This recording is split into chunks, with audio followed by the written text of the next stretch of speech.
As próximas 4 aulas, contando com esta, a gente vai falar sobre a criança, sobre 2 aspectos, a primeira infância e a segunda infância.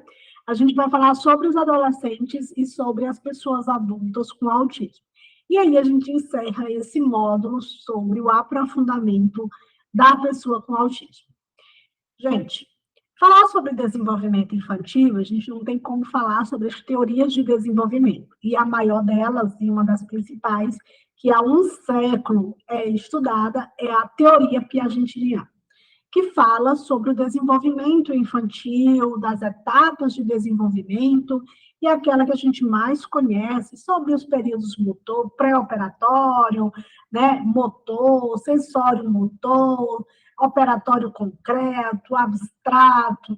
Bem, a gente também sabe que essa teoria, hoje, ela não é mais tão pura e nem pode mais ser seguida à risca, porque a gente hoje vive um outro momento, as crianças que nasceram nas últimas décadas não se enquadram mais nessa escala de desenvolvimento. Daí surgiram outras teorias de desenvolvimento de habilidades diferenciadas. E ainda estamos estudando quem é essa nova geração. Antes, o que a gente tinha de crianças que passavam 7 dias para abrir o olho, né? As crianças passavam 7 dias para abrir o olho, né? Hoje nascem com o olhão arregalado e já nascem no mundo hiperestimulado de fotografia, de luzes, e a gente tem indivíduos que estão caminhando mais rápido, falando mais rápido, interagindo mais rápido, fazendo tudo numa velocidade bem maior do que o que acontecia há 2 décadas. E a gente, vamos encurtando essas décadas, né? A gente pode dizer que a última década, a geração que nasceu na última década, é uma geração muito mais avançada neurologicamente. Ela é uma geração diferente, não tem o que discutir. É uma geração supraexcitada, com um cérebrozinho que se desenvolve bem mais rápido, cheio de potencialidades, e que nada se parece com aquela daquela geração de ainda desse século, né? Dentro deste século, a gente está vivendo essa grande transformação no desenvolvimento e que está ainda em processo de estudo, que essa transformação ela é genética, ela tem muitas transformações, a gente vive uma transformação social, vive uma transformação de costumes, então é um ser humano em processo de desenvolvimento, e que esse desenvolvimento, a gente está agora, nesse momento que a gente vive, numa total transformação. Mas quando a gente vem falar sobre o autismo, a gente precisa fazer vários paralelos. O primeiro lugar é que o desenvolvimento da pessoa com autismo não vai ser igual ao desenvolvimento normal dos outros indivíduos. Mas também, olha só, mas também não pode ser como se fosse um extraterrestre. Não, a gente vai tomar como base o desenvolvimento normal das nossas crianças. A gente sempre tem que partir de um padrão para que a gente entenda o desenvolvimento atípico. Esse desenvolvimento atípico, gente, também está dentro de mudanças. O autismo, ele é um espectro estudado no mundo todo, e que a cada ano vem se descobrindo novas e novas descobertas sobre o espectro. E agora a gente vive um momento em que as pessoas com autismo falam mais sobre o autismo, e que aquelas características e caracterização de décadas passadas já não são mais as mesmas. E a gente tem, sim, caracterizações que são padrões, mas o desenvolvimento dessas pessoas estão se desenvolvendo de forma diferente de décadas passadas, assim como as demais crianças. Mas, mesmo assim, ainda não é o mesmo desenvolvimento. Quando a gente fala de desenvolvimento infantil, tem 4 áreas desse desenvolvimento que precisam ser faladas: o desenvolvimento motor, o desenvolvimento cognitivo, o desenvolvimento emocional e o desenvolvimento comportamental. O desenvolvimento motor são aquelas fases de desenvolvimento em que a criança engatinha, que a criança caminha, corre, pula, salta, tudo numa fase crescente. Ela vai crescendo e vai desenvolvendo essas habilidades. Essas habilidades vão sendo desenvolvidas e potencializadas dentro de um ambiente. A educação infantil é um desses ambientes em que potencializa, estimula esse indivíduo a desenvolver vários aspectos de sua motricidade, seja motricidade fina, como pegar, puxar, recortar, colar, desenhar, tudo aquilo que exige um movimento de pinça, de pegar, de agarrar, de puxar, né? de tudo que usa as mãos, como também a coordenação com o global, que exige o corpo, né? Que exige os braços, que exige as pernas, que exige todo o corpo do indivíduo.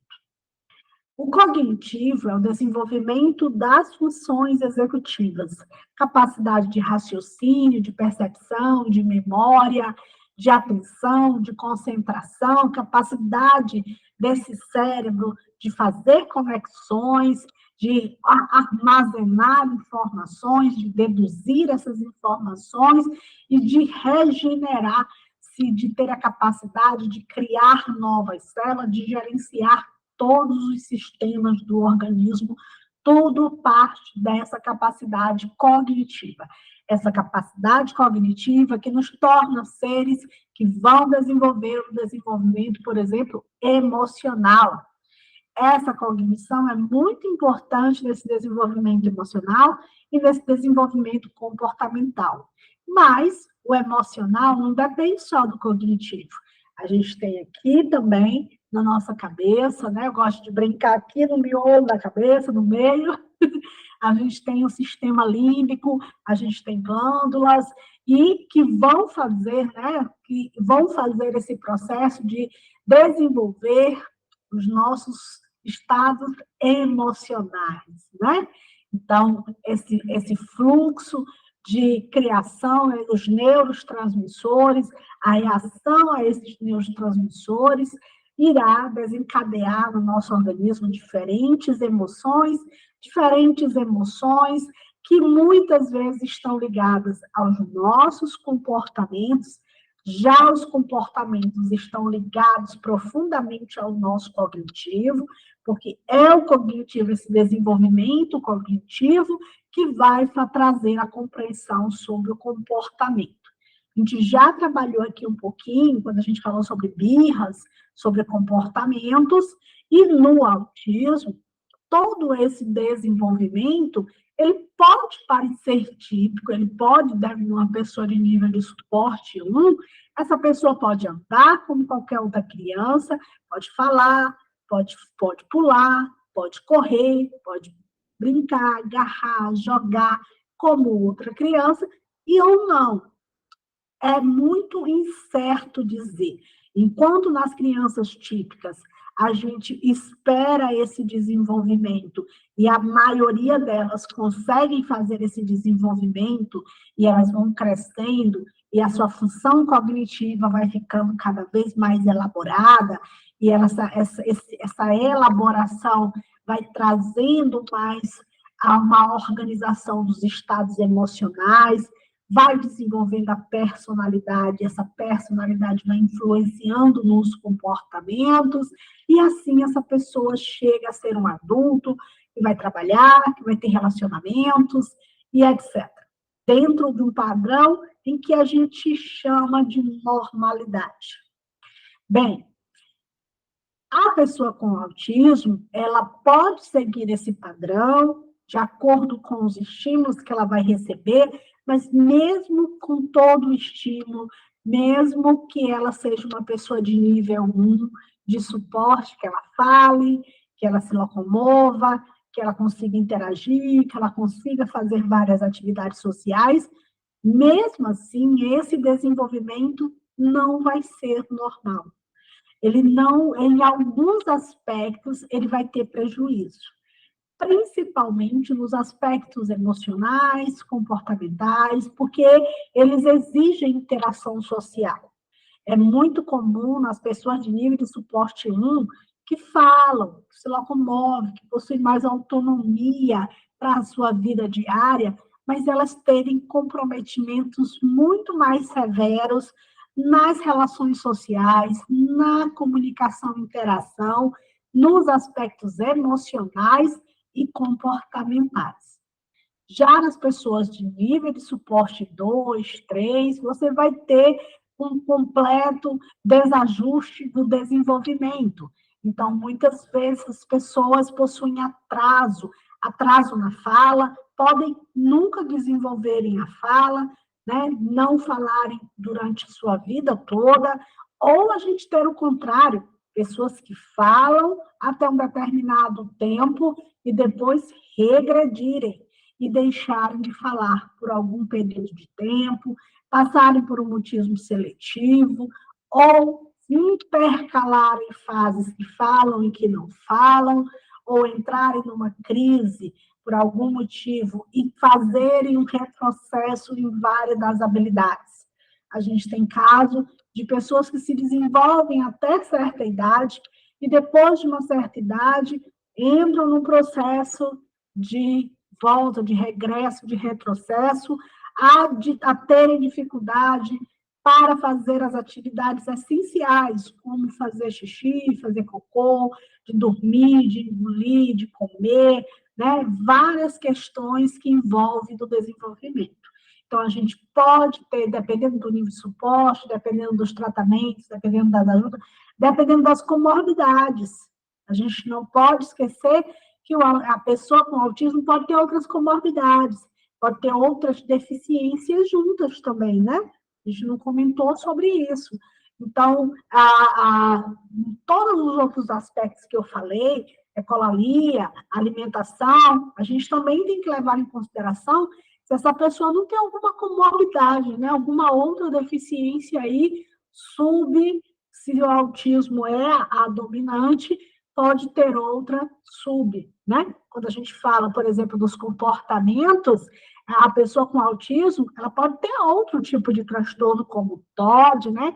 Que é o desafio opositor, ela pode ser uma pessoa bipolar, ela pode ser uma pessoa com depressão, ela pode ser uma pessoa com ansiedade, ela pode desenvolver inúmeros outros transtornos, tá, gente? A pessoa com autismo, ela está sujeita, propensa a desenvolver várias outras patologias, tá?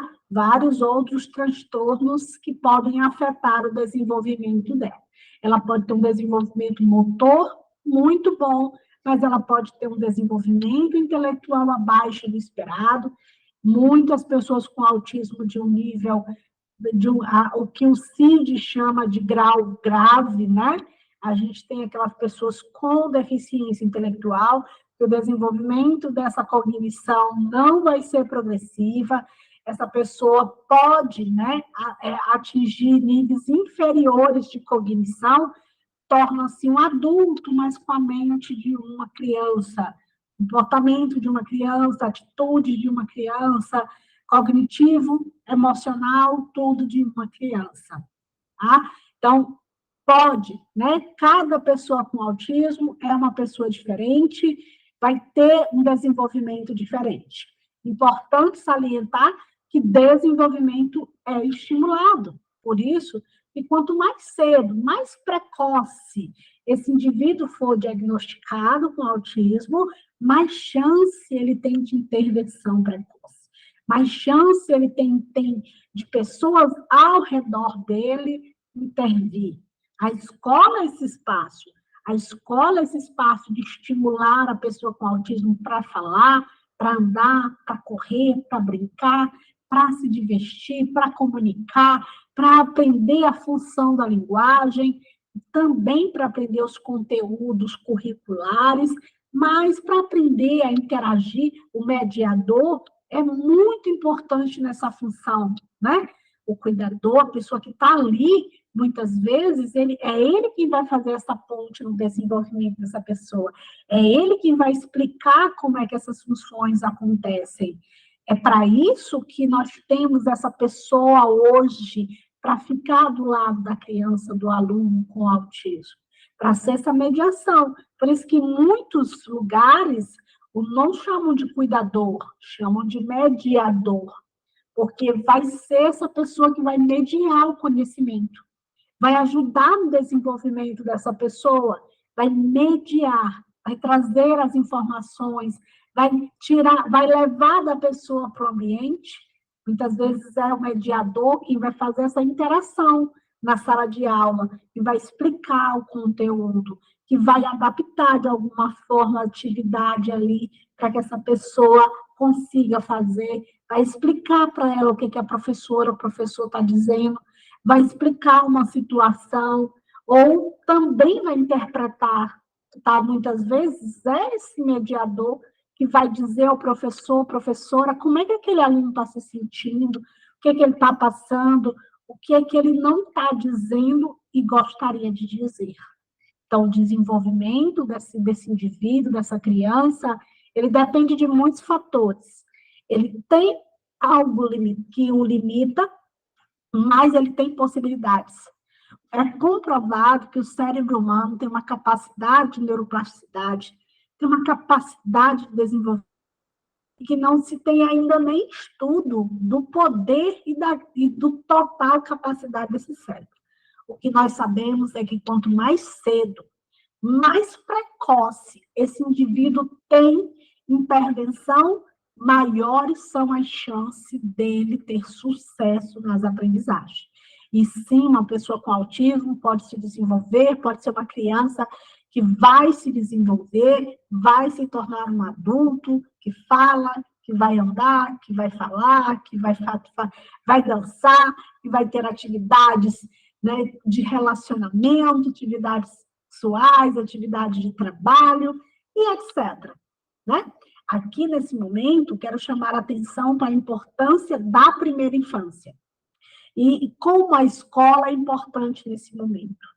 É na primeira infância que a criança mais se diverte. É na primeira infância que ela mais desenvolve a parte motora.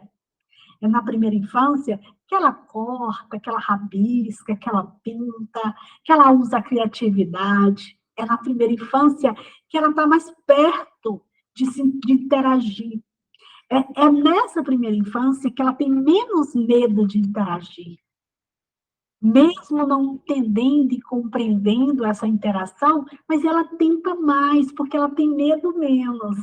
Nessa primeira infância, ela está mais aberta para experimentar novos alimentos, para experimentar novas experiências, novos brinquedos, novas texturas, tudo novo.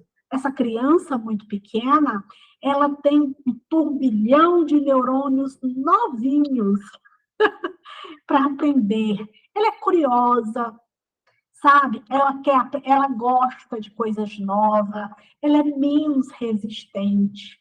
Então, esse indivíduo na primeira infância, ele é um indivíduo onde a gente molda mais o comportamento dele. Por isso que é importante a escola compreender esse processo, por isso que é importante a família compreender que se eu reprovo os comportamentos de birra, os comportamentos ruins, e eu substituo esses comportamentos por comportamentos bons, eu incentivo essa criança a falar adequadamente, a fazer atividades e atitudes que sejam legais, favoráveis, né?